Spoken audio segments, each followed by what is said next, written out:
in conversation with the Jabbawockeez in the building. Make some noise, y'all. What up?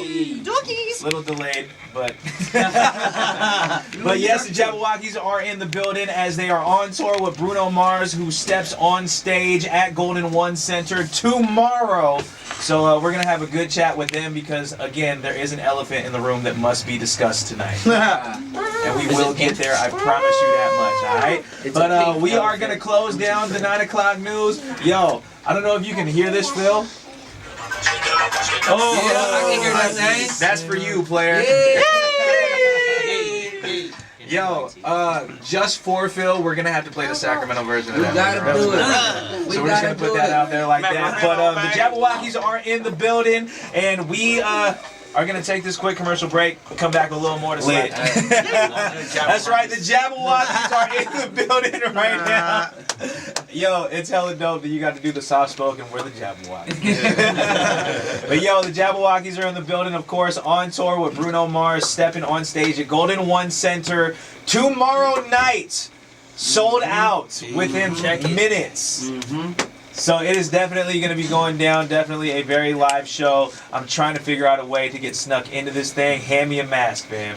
I got you, boy. Oh, also, for those of y'all, and I had mentioned this a little bit earlier, for those of y'all who didn't think the Jabbawockeez spoke, this is the answer.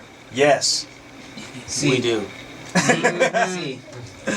So tonight, Jabbawockeez decided to stop through because there are definitely quite a few things we need to talk about. But let's start first with you were in town this weekend with Joe Coy out at Thunder Valley? Correct. Yes. Thunder Valley. So how did it go for one? Talk about it. Oh, the Thunder Valley show was amazing. You know, Joe Coy is always, you know, we've known him for a while, so him having us do this show, it was just, you know, a natural thing for us to do. But the crowd was crazy. There was 5,000 people in that spot, extremely hot, and they still, you know, gave us a lot of love. Man, it was just a really great experience for us. That's super dope, and it looked like it was hella people out there too. Oh yeah, for sure. It looked like a sea of people right in front of that photo. So definitely looked like a whole lot of fun. Now, how did connecting with Joe Coy actually happen? Because I feel like Jabbawockeez plus comedy, it does make sense because there's definitely a lot of humor that goes into the Jabbawockeez persona, but to actually be the Jabbawockeez at a comedy show is just mad eclectic. I think it's more so just how organic the relationship is as far as our chemistry. You know what I mean? We probably met him like after the show. Was it Probably 2010, like when we first moved out to Vegas. Was it when he the mockumentary, was that the first interaction? Yeah, that was the first little project that we did. His team reached out to us to do this mockumentary to say he was the Jabbawockeez that got kicked out. It's online. You didn't see it? I haven't seen that. Funny. Yeah, so it goes back to that, which is like 2010, 11, 12. But you gotta watch that, and that'll kind of tee up everything for you. Like, oh, that's why. It's just organic. We're friends. You know what I mean? Right. So putting that together is definitely a cool thing to kind of see the connection between what Jabbawockeez do. Because I saw your guys' last show at the Luxor. I was there that day. And that was a big day too. Yeah. But I remember watching that show, and there's a lot of humor in the design of that show. Right. And it's interesting to see that now you get to connect all these dots, because I feel like there are a lot of different art forms that are connecting together and building these platforms together. And dance and comedy definitely wasn't one you were gonna see without somebody like the Jabbawockeez to bring that persona to a stage, and somebody who can actually laugh at Joe Coy cracking that joke and creating something like that around it. Right. So that was definitely one step to that. Then you're here for tomorrow, so you guys have a very, very busy schedule going on right now, but that's nothing new. But tomorrow it's going down, Bruno Mars live at Golden One Center. Wow. Is this gonna be your first time at Golden One This Center? is our first time Yes. at the Golden One Center. Wow. Yeah. One of the most iconic nights that I was at Golden One Center, Kanye walked off on us. Yep. What? Yes, that was here. I heard about that. So the one thing that I tell people all the time though is you can be mad at Kanye all you want, but you went to that show knowing there was a possibility something that ridiculous was gonna happen. You bought a ticket to the Kanye West experience, and then Kanye West gave you the experience and you walked off stage, and you can't say that Sacramento's not a major part of the Kanye story anymore. That was the day he lost his marbles and dropped the rest of the tour. Wow. So, very iconic day. Hopefully tomorrow is very iconic in a very positive way. Right? For sure. Yeah. So we're going to chat about that in a little bit. Plus, again, and I'm going to keep on saying there is an elephant in the room that must be discussed. The internet has already spoken on it. And we're going to get to that in just a few. But for now, we're going to take this quick commercial break. The Jabbawockeez are in the building, yo! Yo, Laguna Creek is actually part of my neighborhoods. Growing up, I was Elk Grove / Greenhaven because my parents were divorced and I kind of like split back and forth all the time. Use that to my advantage, like I could. Sorry, I left my book in my mom's crib.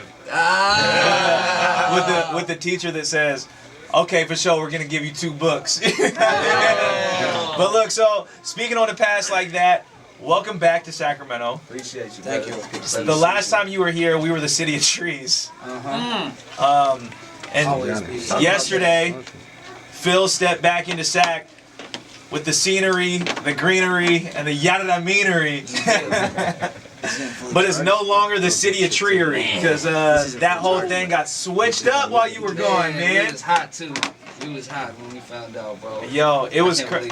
I put it out there and I got hit up by news stations immediately because they're like, yo, people are really offended by us doing this. Oh, yeah. And I guess it was at the hands of Visit Sacramento and the mayor, and they decided this was a better play for us, was the farm to fork capital of America. It was like, first and foremost, why? Right.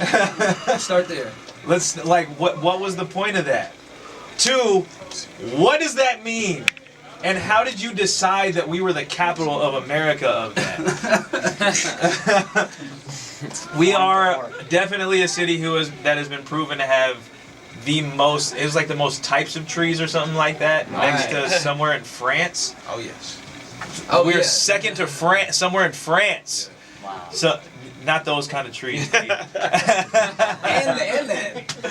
Okay. That too, though. But look, so when you saw that, what was your reaction to that? It was the Michael Jordan crying face. That's all it was.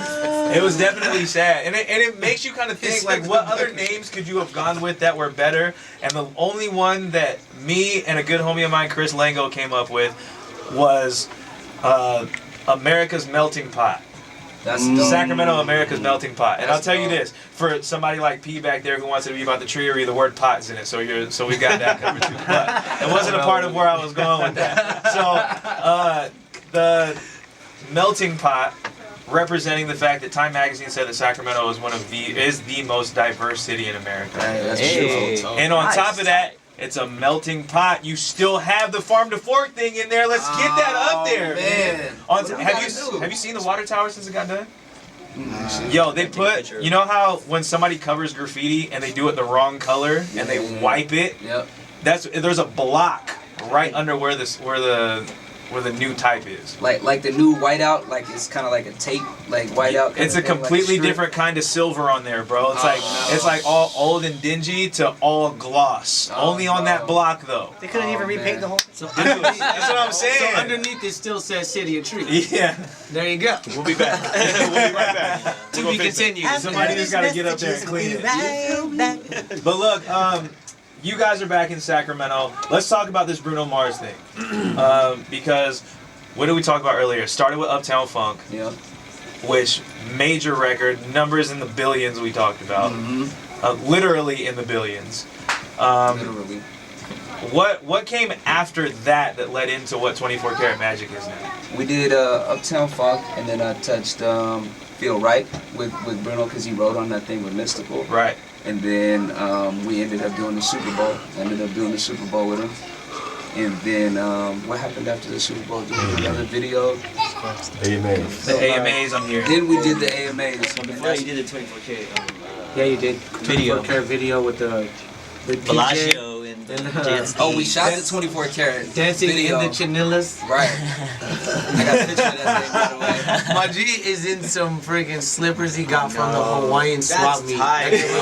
I love that 24 though. karat. I just had to rap that thing. D was like, "You about to rap that with the song? All right, let's go." Smack down. It was. It worked. I remember that was one thing that we talked about too. I'm gonna let you know that if you didn't know, there were definitely a lot of zoom-ins on the feet that got sent to people after that video came out. Yeah. Some of the chanillas right You there, see the bro. feet, man. Had to But- switch it up. So Shout out now, Hawaiian swap meet. yeah, after all that, of course, 24 Karat Magic, and then moving on with now the tour, and this being the big thing, Right. the homecoming thing.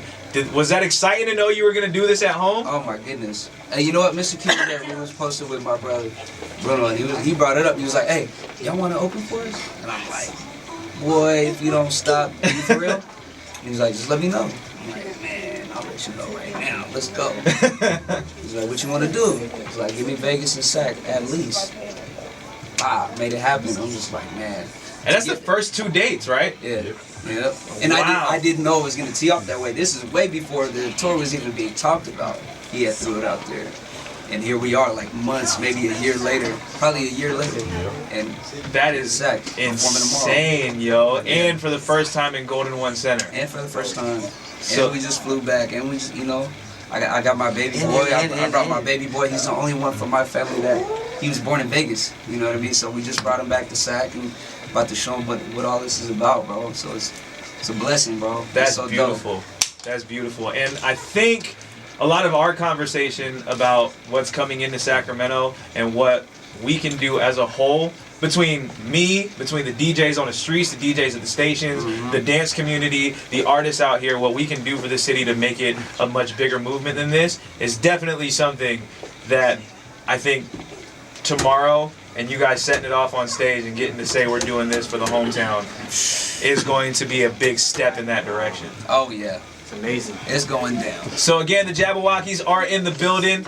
The elephant in the room is next. Stay tuned. Ooh.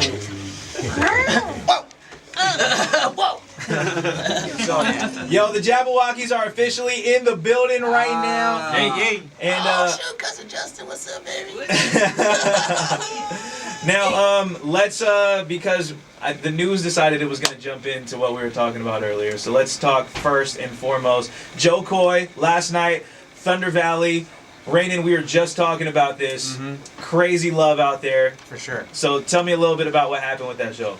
Well, Joe Coy is just, a very humble dude. He brought us out there to perform, and he's just mad cool during the whole time. The audience was amazing.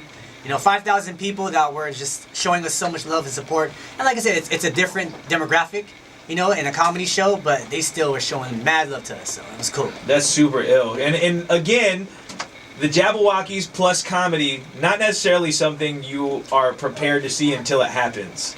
Exactly. And so, Phil, earlier you were actually talking about where that started and how that came to be. Yeah, we did this mockumentary with Joe Coy like in 2012, 2013, Something like that. and pretty much Joe Coy plays this ex-Jabberwocky member and how he was kind of washed up and how it all kind of came about and how it unfolded. It's a really, really funny piece, and that's kind of like where we jumped off this whole relationship and just kept it really, really cool. And it's crazy to see how much he's blown up since then. Right. And it's definitely been a major thing. It was off of Last Comic Standing, I believe it was, that people caught wind of him. It was something like that. It was one of those shows, right? And then I think he started getting big with like Chelsea Handler, like Chelsea Lately and stuff like that. And Yeah. So it's definitely building on top of a brand that he was kind of like handed the platform for and then ran with it. Ran with So it. to see you guys be a part of that and then be a part of a huge show, because by the looks of it, it was a sea of people. It wasn't just a lot of people. No, it was it a was- sea of yeah. people. It was about Full house. It was sold out. 5,700 people to be Yeah. exact. give or Wow. take. Yeah. So that many people in that hot of weather. Because yeah. Sacramento, I could not be outside yesterday, fam. It was one of those so kind hot. of days. No lie, it was Now, 103 out there. Yeah, it was 103. Yeah, it was 103. I know 103.5, Yeah, actually. tip rehearsal at that time, and it was already blazing hot. So by the time he got on stage, it was even like way crazier as far as the heat. Right. Everybody had their, their fans, just sweating it up. But we were really excited that they even still showed us that much love. Right. You know, it was cool. And it definitely showed in those photos and videos. You guys document very well, by the way. Oh. Speaking of documenting very well, you guys had that show, the movement that was held down out there, right? Yeah. Let's talk a little bit about that, because it was a cool development to see you guys do something where you brought new talent in. And one of the first things you guys did was tell us who the Three Muskies are. Oh my gosh, that response was just so genuine. You know, And wrong. like, you know, it's one thing where you like, if you don't know, just say you don't know. But somebody try to act like they knew who the Three Muskie were and just was super wrong, and that just made him look really bad. Yeah. Yeah, it wasn't a good look. Just a little scary, cringy moment right there too. A little awkward moment. But yo, so the show itself though was definitely a way to put on a lot of talent and to kind of showcase that there's more talent out there, and that you guys have a structure that goes to what goes down. You put people through the process of learning what it is to become a Jabbawockeez, step by step, member by member, whose value kind of creates what becomes what. Right. And that was definitely, I think, something that we get to see you guys do every day when we see what you guys do show-wise, what you do as far as any performance that you've done, any documentation you do, classes, all that kind of stuff. So it was interesting to see that people got to experience that and really put the mask on and understand what that meant. Because the other thing that you guys said was the mask is more than just being a part of the show. Right. It's actually you become a Jabbawockeez when you have that mask on. Right. And so what goes into that for somebody who doesn't know what becoming a Jabbawockeez in the mask is? It's becoming an entertainer. Like, I mean, our whole thing is that we're musical aliens, that, you know, we embody music, and so any sound that we hear, we kind of are able to articulate that through movement. And you know, taking some cues from like Charlie Chaplin and, you know, just silent film, and seeing how you can kind of get the gist of what's going on without a person being able to speak. Right. We kind of took some cues from that, and you know, it's heavily related to music. First and foremost is dancing. First and foremost is the music. So just becoming one with the music, understanding the characteristics of a song, the vibe of a song, being able to tap into that, and then being able to share that through your movement. It is dancing, but you know, we love Bruce Lee, so it's the art of dancing without dancing. It doesn't have to be a dance move, air quotes. It's just movement to music that articulates that honestly. And so I like how you just plugged the name of the show too. It's movement. movement. Yeah, and that's really what it is. I mean, if you ain't dancing to the music, then you doing something else. Right. You know, if it's not to the beat, then it's something else. And so that's what we really teach is the music. And we come from this I feel like we're the last of the Mohicans of the era that we came up in, and now we're coming to this new generation of dance, and so we're trying to stay relevant by seeing what's hot and what we like to do from back in the day, like, you know, hitting the folks, you know what I'm saying? Yeah. The nay-nay, and I know that's older now, but yeah, we try to stay relevant, and but at the same time represent that golden era of dance that we came from. But yeah, it's all about knowing your history, having a foundation to build upon, and then expressing yourself honestly through the tools and the medium of dance, the tools that you have, which is your person, and Absolutely. the medium of dance. And I think that translates well to you guys doing the stuff that you're doing with Bruno Mars right now, especially that his sound definitely is a resurgence of an era where music and party and putting that all together was a very big hype. So to see that all come together in one thing, especially the knowing your roots, knowing your history kind of thing, in an era, he dropped the project in an era where everybody is now saying that we're losing the music in music. It's becoming digital, we're losing that side of it, and now you guys get to be a part of the movement that becomes the live show, that becomes the music videos, that become the presentation of what all that is, helping embody the brand that is what Bruno Mars movement is with the 24 Karat Magic album and the music that comes with that. So now you're on tour, we're gonna make it happen. The Jabbawockeez are in the building. Hey. All right.